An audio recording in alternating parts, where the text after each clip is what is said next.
নমস্কার। আমি আর একটা ভিডিও নিয়ে এলাম সাজগোজ চ্যানেল থেকে। আমি আজকে রাত্রিরের ডিনারটা দেখাচ্ছি। রাত্রিরে আমরা কি খাই,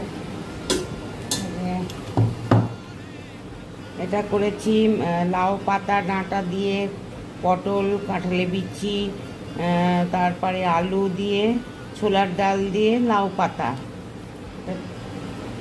একটা ধরনের মিক্স। হ্যাঁ, তরকারি। এটা হচ্ছে আলুর দম। এটা হচ্ছে একটা আলুর দম, মানে এই নর্মাল আলুর দম নয়। এটাকে আমি আলু সেদ্ধ করে তিল, কাজু বাদাম আর চীনা বাদামকে রোস্ট করে ওটাকে পেস্ট করে তারপরে ওটাকে আমি দুধের সঙ্গে, এর মধ্যে কোনো জল নাই, খালি দুধ দিয়ে এটা রান্না হয়েছে। আর একটু মিষ্টি মিষ্টি হবে বলে একটু চিনি দিয়েছি, আর নামানোর সময় একটু ঘি আর কস্তুরি মেথি, ব্যাস, আর কিছু দিইনি। আর এটা হচ্ছে আজ পরোটা। আমরা আজকে যেহেতু পূর্ণিমা, আমরা ভাত খাই না পূর্ণিমাতে, সেই জন্য পরোটা করেছি।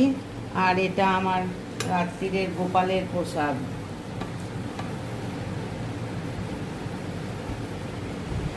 এই আজকের আমার ডিনার।